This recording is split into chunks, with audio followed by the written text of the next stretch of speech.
നമ്മുടെ ഫോണുകളുടെയൊക്കെ വില അത്യാവശ്യം നല്ല രീതിക്ക് കൂടിയിട്ടുണ്ടല്ലേ. പണ്ട് 10,000 രൂപയ്ക്കുള്ളിൽ നമ്മൾ വാങ്ങിച്ചുകൊണ്ടിരുന്ന പല ഫോണുകളും നമുക്കിപ്പോൾ മേടിക്കണമെങ്കിൽ 15,000 രൂപ വരെ കൊടുക്കേണ്ട ഒരു സാഹചര്യമാണ്. പിന്നെ എപ്പോഴാണ് നമുക്ക് ലാഭകരമായിട്ട് മേടിക്കാമെന്ന് വെച്ചാൽ ഓഫേഴ്സ് ഉണ്ടായിരിക്കണം, ഓഫേഴ്സ് സെയിലുകൾ വരണം, പ്ലസ് നമ്മുടെ കയ്യിലൊരു ക്രെഡിറ്റ് കാർഡും കൂടെ ഉണ്ടാവണം. ഇപ്പോൾ പല ഇ-കൊമേഴ്സ് എന്നുള്ളതല്ല, ഓഫ്ലൈനിലാണെങ്കിൽ പോലും നമ്മുടെ കയ്യിൽ ക്രെഡിറ്റ് കാർഡ് ഉണ്ടെങ്കിൽ മാത്രമാണ് ഇത്ര രൂപ ഇൻസ്റ്റൻറ്റ് ഡിസ്കൗണ്ട് അല്ലെങ്കിൽ ക്യാഷ് ബാക്ക് കിട്ടുക. സോ അങ്ങനെയൊക്കെ വെച്ച് നോക്കുമ്പോഴത്തേക്ക് ഇപ്പോൾ ക്രെഡിറ്റ് കാർഡ് ഇല്ലാണ്ട് ലാഭകരമായിട്ടൊരു സാധനവും മേടിക്കാൻ പറ്റാത്തൊരു അവസ്ഥയാണ് നടന്നുകൊണ്ടിരിക്കുന്നത്. എന്തായാലും ഇന്നത്തെ വീഡിയോയിലൂടെ ഞാൻ നിങ്ങളോട് ഷെയർ ചെയ്യാൻ പോണത് 15,000 രൂപയ്ക്കുള്ളിൽ നമുക്ക് വാങ്ങിച്ച വർത്ത് ബൈങ് ആകുന്ന 5 സ്മാർട്ട് ഫോണുകൾ. ഇതിനകത്ത് ഏത് മേടിച്ചാലും അത്യാവശ്യം നല്ല ഒരു ഡീല് തന്നെയായിരിക്കും, അതിൽ വേറൊരു സംശയമില്ല. പിന്നെ ഏതൊരു ഫോണിനും അതിൻ്റെതായിട്ടുള്ള പ്രോസ് ആൻഡ് കോൺസും ഉണ്ടാവും. സോ അതും ഞാൻ എടുത്ത് പറയാം. ഈ 5 എണ്ണവും ബെറ്റർ ഡീലാണെങ്കിൽ പോലും നിങ്ങൾക്ക് നിങ്ങളുടെ ആവശ്യത്തിന് അനുയോജ്യമായിട്ടുള്ള ഫോൺ ഈ 5 എണ്ണത്തിൽ ഏതാണെന്നുള്ളതും ഏറ്റവും അവസാനം വീഡിയോ പൂർണ്ണമായും കാണുന്നതിലൂടെ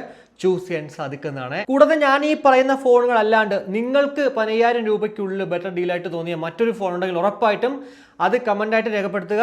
കൂടാതെ അതിൻ്റെ പ്രോസ് ആൻഡ് കോൺസും ഇടുവാണെങ്കിൽ ഉറപ്പായിട്ടും 15,000 രൂപയ്ക്ക് പുതുതായിട്ടൊരു ഫോൺ മേടിക്കാനായിട്ട് ഉദ്ദേശിക്കുന്ന ആൾക്കാർക്ക് അതിനെക്കുറിച്ചിട്ട് എന്താ പറയുക, അതും ഒരു റെഫറൻസ് ആയിട്ട് എടുക്കാൻ സാധിക്കുന്നതാണ്. എന്തായാലും വീഡിയോയിലേക്ക് കിടക്കുന്നതിന് മുന്നേ നമ്മുടെ ചാനൽ ആദ്യമായിട്ടാണ് കാണുന്നതെങ്കിൽ ഇതുപോലുള്ള വീഡിയോസിനും അതുപോലെ തന്നെ ടെക് അപ്ഡേറ്റ്സിനും ഓഫർ അപ്ഡേറ്റ്സിനും ഗാഡ്ജറ്റ്സ് അൺബോക്സിങ്ങിനും നമ്മുടെ ചാനൽ ഇപ്പോൾ തന്നെ സബ്സ്ക്രൈബ് ചെയ്യാൻ കൺസിഡർ ചെയ്യുക. കൂടാതെ നമ്മുടെ ചാനൽ അൺബോക്സ് ചെയ്യുന്ന ഗാഡ്ജറ്റ്സുകൾ നിങ്ങൾക്ക് മേടിക്കാൻ ആഗ്രഹമുണ്ടെങ്കിൽ ഇൻസ്റ്റയിലുള്ള ദീപ് സ്റ്റോറിൽ വന്നാൽ മതി, അവിടെ നിങ്ങൾക്ക് മേടിക്കാം. ഞാൻ മേടിച്ചതിനേക്കാളും കാശ് കുറച്ച്. പിന്നെ അവിടെ ഇയർബഡ്സുകളുടെ premium quality, normal quality, case covers ഉണ്ട്, വാച്ച് സ്ട്രാപ്പുകളുണ്ട്, ഫസ്റ്റ് കോപ്പി വാച്ചസ്, ഇയർബഡ്സ് എല്ലാം തന്നെ അവൈലബിൾ ആണ്. സോ ഈ ഒരു വീഡിയോ പൂർണ്ണമായും കണ്ടതിന് ശേഷം ജസ്റ്റ് ഒന്ന് ചെക്ക് ഔട്ട് ചെയ്യാൻ മറക്കണ്ട ദീപ് സ്റ്റോർ. അപ്പോൾ 15,000 രൂപയ്ക്ക് നമുക്ക് വാങ്ങിച്ച വർത്ത് ബൈങ് ആകുന്ന ആ 5 ഫോണുകൾ ഏതൊക്കെയാണ്? ഒന്ന് Realme P4 Lite 5G, 2 Samsung Galaxy F70e, 3 പോക്കോ C85X, 4 Motorola G37 power, 5 Redmi A7 Pro. ഇനി വേരിയൻസ് ആൻഡ് പ്രൈസുകൾ നോക്കുവാണെങ്കിൽ റിയൽമിയിലേക്ക് വരുവാണെങ്കിൽ 4GB 64-ന് 14,749 രൂപയാണ് ഞാനിപ്പോൾ ഈ ഷൂട്ട് ചെയ്യുന്ന സമയത്ത് കാണാൻ സാധിക്കുന്നത്. കൂടാതെ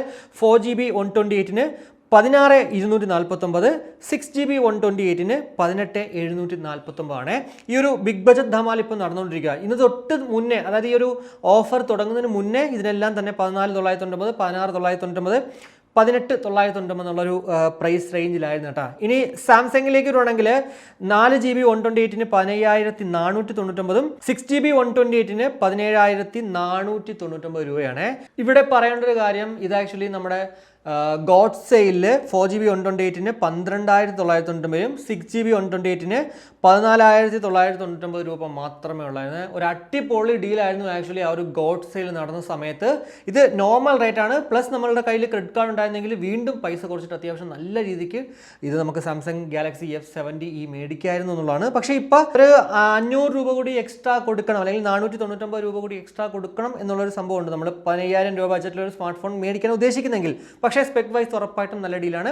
ഞാൻ പറയുന്നത് നിങ്ങൾ ഓഫർ സമയം വരെ വെയിറ്റ് ചെയ്താൽ ഉറപ്പായിട്ടും അത്യാവശ്യം അടിപൊളി ഡീലിൽ നമുക്ക് സാംസങ് ഗാലക്സി F70e മേടിക്കാൻ സാധിക്കും. കൂടാതെ പോക്കോ C85Xലേക്ക് ആണെങ്കിൽ 4GB 64-ന് 12,499 ആയിരുന്നു നമ്മുടെ ഗോഡ് സെയിൽ. പക്ഷേ ഇപ്പം വില മാറിയിട്ടാ 13,499 രൂപയും, 4GB 128-ന് 14,499 രൂപയ്ക്ക് മേടിക്കാൻ സാധിക്കും. ഇനി മോട്ടറോള G37 പവറിലേക്ക് വരുവാണെങ്കിൽ 4GB 128 15,999, 4GB 64-ന് 14,999, 8GB 128-ന് 19,999 രൂപയ്ക്കും മേടിക്കാൻ സാധിക്കും. ഇനി റെഡ്മി A7 പ്രോയിലേക്ക് വരുവാണെങ്കിൽ 4GB 64-ന് 13,351 രൂപയും, 4GB 128-ന് 14,770 രൂപയ്ക്കും നമുക്ക് മേടിക്കാൻ സാധിക്കും. അപ്പോൾ ഈ ഒരു കാര്യത്തിൽ, അതായത് നമ്മുടെ കാശിൻ്റെ കാര്യത്തിൽ എപ്പോഴും നമുക്ക് ബെറ്റർ ഡീൽ എന്ന് പറയുന്നത് പോക്കോ C85Xും അതേപോലെ തന്നെ റെഡ്മി A7 പ്രോയും തന്നെയാണ്. ഇനി നമ്മുടെ ഡിസ്പ്ലേയിലേക്ക് വരുവാണെങ്കിൽ റിയൽമിയിൽ 6.8 ഇഞ്ചിൻ്റെ 144 ഹെഡ്സിൻ്റെ അൾട്രാ ബ്രൈറ്റ് HD+ ഡിസ്പ്ലേ ആണ് നമുക്കിവിടെ കാണാൻ സാധിക്കുക. കൂടാതെ 900 നിറ്റ്സിൻ്റെ ബ്രൈറ്റ്നസ്, പീക്ക് ബ്രൈറ്റ്നസ്സും കാണാം. സാംസങ്ങിലേക്ക് വരുവാണെങ്കിൽ 6.7 ഇഞ്ചിൻ്റെ PLS LCD 120 hertz HD+ display ആണ്. 800 നിറ്റ്സിൻ്റെ ബ്രൈറ്റ്നസ് ആണ് അവിടെ കാണാൻ സാധിക്കുക. പോക്കോ C85Xലേക്ക് വരുവാണെങ്കിൽ 6.9 ഇഞ്ചിൻ്റെ 120 ഹെഡ്സ് HD+ ഡിസ്പ്ലേ ആണ്. 810 നിറ്റ്സ് ബ്രൈറ്റ്നസ്സും അവിടെ നമുക്ക് കാണാൻ സാധിക്കും. ഇനി മോട്ടറോളയിലേക്ക് വരുവാണെങ്കിൽ 6.7 ഇഞ്ചിൻ്റെ 120 ഹെഡ്സ് HD+ ഡിസ്പ്ലേ ആണ്. 1050 നിറ്റ്സ് പീക്ക് ബ്രൈറ്റ്നസ് നമ്മുടെ മോട്ടോറോളയിൽ കാണാൻ സാധിക്കും. ഇനി റെഡ്മിയിലേക്ക് ആണെങ്കിൽ 6.9 ഇഞ്ചിൻ്റെ 120 hertz full HD+ IPS display ആണ്. 800 നിറ്റ്സ് ആണ് അവിടെ നമ്മുടെ ആ ഒരു പീക്ക് ബ്രൈറ്റ്നസ് എന്ന് പറയുന്നത്. ഇവിടെ എന്തായാലും ഡിസ്പ്ലേയിലേക്ക് വരണമെങ്കിൽ ഉറപ്പായിട്ടും റെഡ്മി A7 പ്രോയിൽ നമുക്ക് ഫുൾ HD+ ഡിസ്പ്ലേ കിട്ടുമെന്നുള്ളതാണ്. കൂടാതെ മോട്ടോറോളയും എന്തായാലും HD+ ഡിസ്പ്ലേ ആണെങ്കിൽ പോലും ബ്രൈറ്റ്നസ് അത്യാവശ്യം 1050 പീക്ക് ബ്രൈറ്റ്നസും കിട്ടും. ഇനി ബാറ്ററി സൈഡിലേക്ക് വരണമെങ്കിൽ റിയൽമിയിൽ 7000 mAh ആണ്, സാംസങ്ങിൽ 6000 mAh ആണ്, പോക്കോയിൽ 6300 mAh ആണ്, മോട്ടോറോളയിലും 7000 mAh ആണ്, റെഡ്മിയിലേക്ക് വരുവാണെങ്കിലും 6300 mAh ആണ്. ഇതിലെന്തായാലും കുറച്ച് ബാറ്ററി കമ്പാരിറ്റീവ്ലി കുറവ് നമ്മുടെ സാംസങ് ഗാലക്സി F70eയിലാണ് 6000 mAh. എന്നാൽ നിങ്ങൾക്ക് ബാറ്ററി ആണ് മാറ്റർ എങ്കിൽ ഉറപ്പായിട്ടും റിയൽമി P4 ലൈറ്റോ അല്ലെങ്കിൽ മോട്ടോറോള G37 പവറും നല്ലൊരു ഡീലായിരിക്കും. കാരണം 7000 mAh ബാറ്ററി കപ്പാസിറ്റി ഉണ്ട്. പക്ഷേ ഇവിടെയും നമ്മുടെ റിയൽമി മേടിക്കുമ്പോൾ 7000 mAh എന്നുള്ള ഒരു ബാറ്ററി കപ്പാസിറ്റിക്ക് വേണ്ടി മേടിക്കുമ്പോൾ നമ്മൾ ശ്രദ്ധിക്കേണ്ട ഒരു കാര്യം അവിടെ 15 വാട്ടിൻ്റെ ലോ പവർ അഡാപ്റ്ററാണ് കൂടെ കിട്ടുക. 7000ൻ്റെ കൂടെ എന്താ പറയുക 7000 mAh 15 വാട്ട്സ് ഒക്കെ വെച്ചിട്ട് ചാർജ് ചെയ്യുമ്പോൾ എത്ര നേരം എടുക്കുമെന്ന് അറിയോ ഇത് ചാർജായി ഫുൾ ചാർജ് ആകാനായിട്ട്. സോ അങ്ങനെ വെച്ച് നോക്കുമ്പോഴത്തേക്ക് ഉറപ്പായിട്ടും റിയൽമിനേക്കാളും ബെറ്റർ എന്ന് തോന്നുന്നത് നമ്മുടെ മോട്ടോറോള G37 പവർ തന്നെയായിരിക്കും. ഇനി ക്യാമറയിലേക്ക് വരുവാണെങ്കിൽ 13 MB rear camera, 5 MB front ക്യാമറയാണ് നമ്മുടെ റിയൽമിയിലേക്ക് വരിക. എന്നാൽ 50 MB plus 2 MB rear camera സാംസങ്ങിലുണ്ട് കേട്ടോ. 8 MB ഫ്രണ്ട് ക്യാമറയുണ്ട്. പോക്കോയിലേക്ക് വരുവാണെങ്കിൽ 32 MB ഡ്യുവൽ AI ക്യാമറയും 8 MB ഫ്രണ്ട് ക്യാമറയാണ്. മോട്ടോറോളയിലേക്ക് വരുവാണെങ്കിൽ 50 MB റിയർ ക്യാമറയും 8 MB ഫ്രണ്ട് ക്യാമറയും. റെഡ്മിയിലേക്ക് വരുവാണെങ്കിൽ 32 MB റിയർ ക്യാമറയും 8 MB ഫ്രണ്ട് ക്യാമറയാണ്. സോ ക്യാമറയുടെ കാര്യത്തിൽ ഉറപ്പായിട്ടും നമുക്ക് ചൂസ് ചെയ്യാൻ പറ്റുന്നത് സാംസങ് ഗാലക്സി F70eയും അതേപോലെ തന്നെ മോട്ടോറോള G37 പവറും. രണ്ടും എന്തായാലും അത്യാവശ്യം നല്ല രീതിക്കൊരു എന്താ പറയുക ക്യാമറ ക്വാളിറ്റി പെർഫോമൻസ് നമുക്ക് കിട്ടുമെന്നുള്ളതാണ്. ഇനി പ്രോസസ്സറിലേക്ക് വരുവാണെങ്കിൽ നമ്മുടെ റിയൽമിയിലും അതുപോലെ തന്നെ സാംസങ്ങിലും സെയിം പ്രോസസ്സറാണ്. മീഡിയടെക്കിൻ്റെ ഡിമെൻസിറ്റി 6300 ആണ്. പക്ഷേ അന്തത് സ്കോറിൽ ചെറിയൊരു വ്യത്യാസമുണ്ട്. 5,60,000 പ്ലസ് നമ്മുടെ റിയൽമി P4ലേക്ക് വരുമ്പോഴത്തേക്ക് 6,23,000 മുകളിലാണ് നമ്മുടെ സാംസങ് ഗാലക്സി F70eയിലെ ആ ഒരു അന്തത് സ്കോർ. പോക്കോയിലേക്ക് വരുവാണെങ്കിൽ യൂണിസോക്കിൻ്റെ T8300 പ്രോസസ്സറാണ്. അതിന് 6 ലക്ഷത്തിന് മുകളിൽ നമുക്ക് സ്കോർ കാണാൻ സാധിക്കും. കൂടാതെ മോട്ടോറോളയിലേക്ക് വരുവാണെങ്കിൽ മീഡിയടെക്കിന്റെ ഡൈമെൻസിറ്റി 6400 ആണ് കേട്ടോ. 5,70,000 മുകളിൽ അന്തുതു സ്കോർ നമുക്ക് അവിടെ കാണാൻ സാധിക്കുന്നതാണ്. ഇനി റെഡ്മിയിലേക്ക് വരുവാണെങ്കിലും നമ്മുടെ പോക്കോ C85X ഉള്ളതുപോലെ തന്നെ യൂണിസോക്കിന്റെ T8300 പ്രോസസ്സറാണ്. അവിടെ പക്ഷേ 6,46,000 പ്ലസ് അന്തുതു സ്കോർ നമുക്ക് ഇവിടെ കാണാൻ സാധിക്കുക. സോ പെർഫോമൻസിൻ്റെ കാര്യത്തിൽ വരുവാണെങ്കിൽ എന്താ പറയുക നമ്മുടെ റെഡ്മി A7 Pro ആയിരിക്കും കുറച്ച് ബെറ്റർ ആയിട്ടുള്ളത്. നമ്മുടെ ഈ യൂണിസോക്ക് T8300 എന്ന് പറയുന്നത് നമ്മുടെ ഡിമെൻസിറ്റി 6000 കമ്പയർ ചെയ്യുമ്പോഴത്തേക്ക് ഡിമെൻസിറ്റി 6000 ലോഞ്ചായി ഒരു വർഷം കഴിഞ്ഞതിന് ശേഷമാണ് നമ്മുടെ T8300 ലോഞ്ച് ആവുന്നത്. അതുകൊണ്ട് തന്നെ കുറച്ച് അപ്ഡേറ്റഡ് ആയിട്ടുള്ള ഒരു പ്രോസസ്സറാണ്. കൂടാതെ രണ്ടും 6nm തന്നെയാണ് കേട്ടോ. അതുകൊണ്ട് തന്നെ ഉറപ്പായിട്ടും ഒരു കുറച്ച് പൊടിക്ക് ബെറ്റർ ആയിട്ടുള്ളൊരു പെർഫോമൻസ് എനിക്ക് തോന്നുന്നു നമ്മുടെ യൂണിസോക്കിൻ്റെ T8300 ആയിരിക്കണം. നമ്മൾ ഈ പ്രോസസ്സറുകൾ വെച്ച് കമ്പയർ ചെയ്യുമ്പോഴത്തേക്ക് കുറച്ച് ബെറ്റർ പെർഫോമൻസ് നമ്മുടെ യൂണിസോക്കിൻ്റെ T8300 പറയണത് കേട്ടോ. അതുകൊണ്ട് തന്നെ ഇപ്പോൾ നമ്മൾ ഈ ഡിമെൻസിറ്റി 6300 എടുക്കണം എന്നുള്ളൊരു സംഭവമൊന്നും ഇല്ല. T8300 ആണെങ്കിലും നല്ല ഡീല് തന്നെയാണ്. സോ ഇവിടെ വെച്ച് നോക്കുകയാണെങ്കിൽ പെർഫോമൻസിൻ്റെ കാര്യത്തിൽ ഉറപ്പായിട്ടും ഒന്നെങ്കിൽ നമ്മുടെ റെഡ്മി A7 Pro എടുക്കാം, അല്ലെങ്കിൽ ഓവറോൾ പെർഫോമൻസ് വെച്ച് നമ്മുടെ മോട്ടോറോള G37 പവറും നല്ലൊരു ഡീലാണ്. കാരണം അവിടെ മീഡിയടെക്കിൻ്റെ ഡിമെൻസിറ്റി 6400 കാണാൻ സാധിക്കുന്നത്. ഇനി മറ്റുള്ള കാര്യങ്ങളിലേക്ക് വരുവാണെങ്കിൽ നമ്മുടെ റിയൽമിയിൽ IP64 dust and water resistance ആണ്. സാംസങ്ങിലേക്ക് വരുവാണെങ്കിൽ IP54 ആണ്. പോക്കോയിലേക്ക് വരുവാണെങ്കിൽ IP52 ആണ്. മോട്ടോറോളയിലേക്ക് വരുവാണെങ്കിൽ IP64 ആണ്. റെഡ്മിയിലേക്ക് വരുവാണെങ്കിലും IP52 ആണ് കാണാൻ സാധിക്കുക. സോ ഉറപ്പായിട്ടും നമ്മുടെ മോട്ടോറോള G37 പവറും അല്ലെങ്കിൽ നമ്മുടെ റിയൽമി P4 ലൈറ്റും ആണ് ഈ ഒരു കാര്യത്തിൽ ബെറ്റർ ആയിട്ടുള്ളത്. പിന്നെ റിയൽമി P4 ലൈറ്റിൽ നമുക്ക് ആർമർ ഷെൽ ഡ്യൂറബിലിറ്റി ആണ്, അതായത് 360 ഡിഗ്രി ഷോക്ക് പ്രൂഫ് പ്രൊട്ടക്ഷൻ അവിടെ കാണാൻ സാധിക്കും. കൂടാതെ സാംസങ് ഗാലക്സിയിലേക്ക് വരുവാണെങ്കിൽ സെഗ്മെന്റ്സ് ഹയസ്റ്റ് 5G ബാൻഡ്സ് ഉണ്ടെന്ന് പറയുന്നത്, അതായത് 12 5G ബാൻഡ്സ് നമുക്ക് സാംസങ് ഗാലക്സി F70eയിൽ കാണാൻ സാധിക്കും.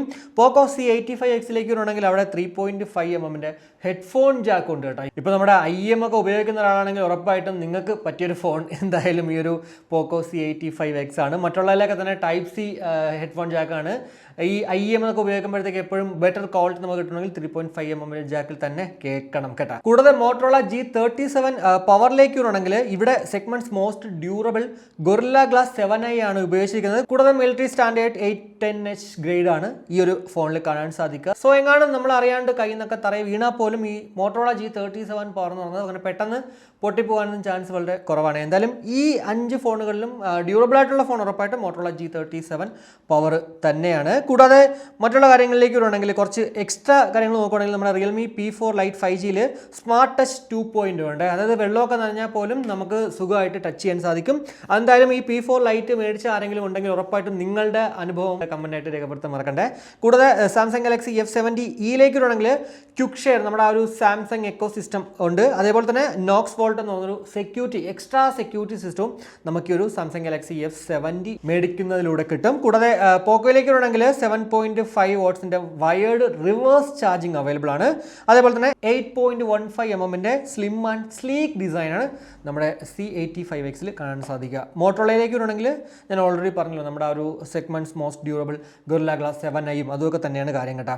ഇനി റെഡ്മി A7 പ്രോയിലേക്ക് വരുവാണെങ്കിൽ പ്രത്യേകിച്ചൊന്നും എടുത്ത് പറഞ്ഞിട്ടില്ല. അവർ പറയുന്നത് വെച്ചാൽ മൾട്ടി ടാസ്കിങ് ആണ് നമ്മുടെ റെഡ്മി A7 Pro എന്നാണ്. സോ എന്തായാലും റെഡ്മി A7 Pro മേടിച്ച ഒരാളാണെങ്കിൽ പോലും നിങ്ങൾ മൾട്ടി ടാസ്ക് ചെയ്യുമ്പോഴത്തേക്ക് എങ്ങനെയായിരുന്നു ഇതിൽ നിന്ന് കിട്ടുന്നൊരു എക്സ്പീരിയൻസ് അത് വീഡിയോയുടെ കമൻ്റായിട്ട് രേഖപ്പെടുത്താൻ മറക്കണ്ടേ. ഇനി ഇതിൻ്റെ ബേസിക് ആയിട്ടുള്ള നമ്മുടെ ആ ഒരു പ്രോസ് ആൻഡ് കോൺസ് പറയുകയാണെങ്കിൽ റിയൽമി P4 ലൈറ്റിലേക്ക് വരുവാണെങ്കിൽ 7000 mAh ബാറ്ററി ഉണ്ടെന്നുള്ളത് ഒരു നല്ല കാര്യമാണ്. കൂടാതെ 144 ഹെർട്സിൻ്റെ റിഫ്രഷ് റേറ്റും നമുക്കവിടെ കാണാൻ സാധിക്കും. എന്നാൽ 13 MB ക്യാമറ എന്ന് പറയുന്നത് പ്രൈമറി ക്യാമറ എന്ന് പറയുന്നത് നമുക്ക് ഒരിക്കലും അക്സെപ്റ്റ് ചെയ്യാൻ പറ്റുന്ന ഒരു സംഭവമാണ്. കൂടാതെ 15 വാട്ട്സ് മാത്രമാണ് ആ ഒരു 7000 mAhന് വേണ്ടി ചാർജിങ് അഡാപ്റ്റർ ആ ഒരു ഫോണിൻ്റെ കൂടെ വന്നിരിക്കുന്നത്. എന്നാൽ നിങ്ങൾക്ക് ഫാസ്റ്റ് ചാർജർ എക്സ്ട്രാ വേണമെങ്കിൽ മേടിക്കാം. പക്ഷേ നമുക്ക് ആ ഫോണിൻ്റെ കൂടെ തന്നേക്കുന്നത് എന്തായാലും 15 വാട്ട് എന്ന് പറയുന്നത് അതൊരിക്കലും എന്താ പറയുക പെട്ടെന്ന് അക്സെപ്റ്റ് ചെയ്യാൻ സാധിക്കത്തില്ല. സോ അതൊരു കുറവായിട്ട് തന്നെ നമുക്ക് പറയാൻ സാധിക്കും. ഇനി സാംസങ് ഗാലക്സി F70യിലേക്ക് വരുവാണെങ്കിൽ ഉറപ്പായിട്ടും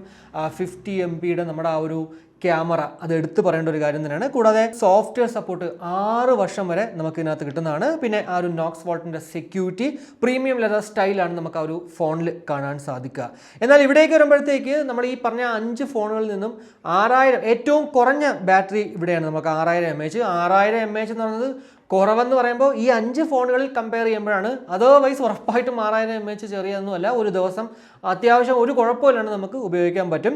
കൂടാതെ IP54 മാത്രമാണ് ഇവിടെ കാണാൻ സാധിക്കുക. പിന്നെ കുറച്ച് പൈസ കൂടുതലാണ് നമ്മുടെ സാംസങ് ഇപ്പോൾ ഈ പറഞ്ഞ 5 എണ്ണത്തിൽ നോക്കുമ്പോഴത്തേക്ക്. ഞാൻ പറഞ്ഞല്ലോ ഒരു 500 രൂപ എക്സ്ട്രാ കൊടുക്കേണ്ട ഒരു അവസ്ഥയാണ് ഇപ്പോൾ ഈ ഒരു ഓഫർ കഴിഞ്ഞപ്പോഴത്തേക്കുള്ളത്.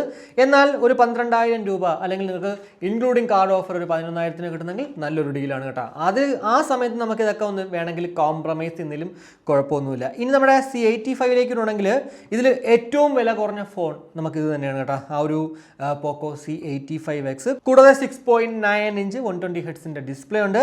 6300 ബാറ്ററിയും അവിടെ അത്യാവശ്യം കുഴപ്പമില്ലാത്ത രീതിക്ക് അവിടെ കാണാൻ സാധിക്കും. പിന്നെ നമുക്ക് സ്റ്റോറേജ് എക്സ്പാൻഡ് ചെയ്യാം 2 TB വരെ. പിന്നെ ഇതിൽ കോൺസ് ആയിട്ട് സത്യം പറഞ്ഞാൽ പറയാൻ പറ്റുന്നത് നമുക്ക് ആ ഒരു എന്താ പറയുക വേണമെങ്കിൽ പറയാം IP52. അല്ലാണ്ട് വലിയ ഒരു ഇതൊന്നും നമുക്ക് കോൺസ് ആയിട്ട് ഇവിടെ ഈ ഒരു C85ൽ ആ ഒരു പ്രൈസ് റേഞ്ച് വെച്ച് നോക്കുമ്പോഴത്തേക്ക് കാണാൻ സാധിക്കുന്നില്ല. പിന്നെ മോട്ടറോള G37 പവറിലേക്ക് വരുവാണെങ്കിൽ നമുക്ക് 30 വോട്ടിൻ്റെ ഫാസ്റ്റ് ചാർജിങ് ആണ് അവിടെ സപ്പോർട്ട് ചെയ്യുന്നത്. അതേപോലെ തന്നെ കുറച്ച് എക്സ്ട്രാ ഫീച്ചേഴ്സ് ഉണ്ട്. IR ബ്ലാസ്റ്റർ, സ്റ്റീരിയോ സ്പീക്കേഴ്സ് വിത്ത് ഡോൾബി അറ്റ്മോസ്, ലീനിയർ മോട്ടർ, അങ്ങനെ കുറേ കാര്യങ്ങൾ നമുക്ക് എക്സ്ട്രാ ഇവിടെ കാണാൻ സാധിക്കും. പിന്നെ ബിൽഡ് ഉറപ്പായിട്ടും അതും എടുത്തു പറയണം. അതേപോലെ തന്നെ നമുക്ക് 1050 നിറ്റ്സിൻ്റെ ആ ഒരു പീക്ക് ബ്രൈറ്റ്നസ്സും ഇവിടെ നമുക്ക് കാണാൻ സാധിക്കും. പിന്നെ ഇതിൽ കോൺസിൽ നോക്കുവാണെങ്കിൽ നമുക്ക് ആകെ പറയാൻ പറ്റുന്ന ഒരു കാര്യം ഈ LCD മാറ്റിയിട്ട് എന്താ പറയുക അമോലോഡ് ആക്കിയിരുന്നെങ്കിൽ കുറച്ച് ബെറ്റർ ആയിരുന്നു എന്നുള്ളതാണ്. അല്ലാണ്ട് വേറെ ഒന്നും കൂടുതലായിട്ടൊന്നും എടുത്ത് പറയാൻ പറ്റില്ല കേട്ടോ. പിന്നെ 215 ഗ്രാം ഫോണിന് വെയിറ്റും ഉണ്ട് കേട്ടോ. ഇനി റെഡ്മി A7 പ്രോയിലേക്ക് വരുവാണെങ്കിൽ ഇവിടെയും നമുക്ക് ആ ഒരു OSന് 4 വർഷവും പിന്നെ സെക്യൂരിറ്റി അപ്ഡേറ്റ് ആയിട്ട് 6 വർഷവും കിട്ടും. അതേപോലെ തന്നെ ലാർജ് 6.9 ഇഞ്ചിൻ്റെ ഡിസ്പ്ലേ ആണ്. സോളിഡ് 32 MB റെയർ ക്യാമറ ഉണ്ട്, റിവേഴ്സ് ചാർജിങ് ഉണ്ട്. സോ അതൊക്കെ റെഡ്മി A7 പ്രോയിൽ കാണാൻ സാധിക്കും. പിന്നെ ഇതിലും എടുത്തു പറയേണ്ട കുറവുകളെന്ന് പറയുമ്പോഴത്തേക്ക് നമ്മുടെ C85X പോലെ തന്നെ ഇതിനകത്ത് IP52 മാത്രമേ ഉള്ളൂ. കൂടാതെ 15 വോട്ടിൻ്റെ ആ ഒരു ചാർജറാണ് ഇവിടെയും നമ്മുടെ റെഡ്മി A7 പ്രോയിലും കൊടുത്തേക്കുന്നത്. സോ അതൊരു ചെറിയ സ്ലോ ചാർജിങ് ആയതുകൊണ്ട് തന്നെ അത് ചെറിയൊരു ഡ്രോബാക്ക് ആയിട്ട് നമുക്ക് പറയാനും സാധിക്കും.